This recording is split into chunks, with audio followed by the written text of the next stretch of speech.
दोस्त, नमस्ते, प्रणाम। मैं हूँ आपकी वंदना। मैं हूँ आपकी अर्चना। स्वागत करती हूँ उषा कुशवाहा के चैनल पे। आप सभी का एक बहुत ही प्यारा ललनवा विवाह गीत लेके आई हूँ। कैसे लगेगा कमेंट में ज़रूर बताना और दीदी के चैनल को ज़्यादा से ज़्यादा सपोर्ट करना।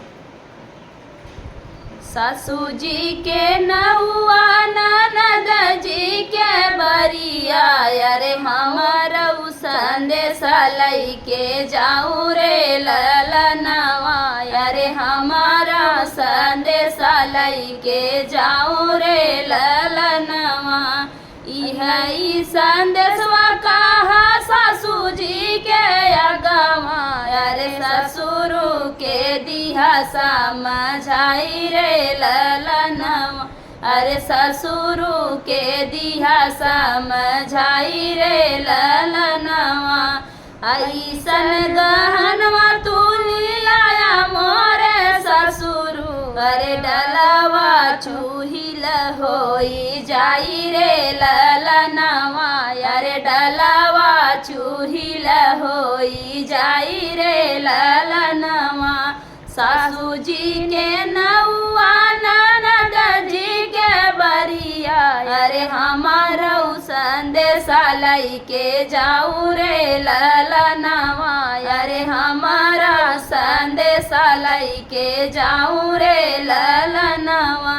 ई संदेशवा कहा जेठा जी के अगवा, अरे जेठवा के दिहा समझाई रे ललनवा, अरे जेठवा के दिहा समझाई रे ललनवा।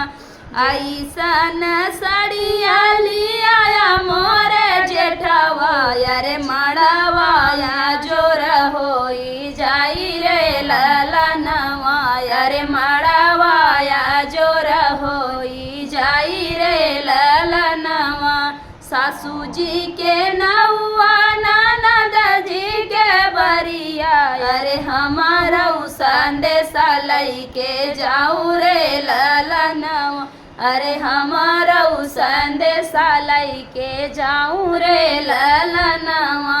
ई संदेशवा कहा नदी के अगवा, अरे स्वामी जी के दिहा समझाई रे ललनवा, अरे स्वामी जी के दिहा समझाई रे ललनवा। ऐसन सेनुरा लिया मोरे स्वामी, अरे मंगिया लगाया चटकोर रे ललनवा, अरे मंगिया लगाई चटकोर रे ललनवा।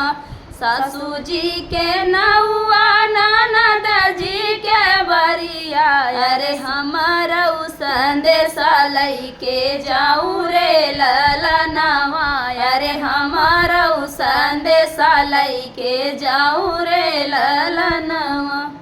तो फ्रेंड, बेटी विवाह गीत था, आप लोग को कैसा लगा कमेंट बॉक्स में बताना। फिर मैं देखिए नए गाने साथ, तब तक के लिए बाय बाय दोस्तों।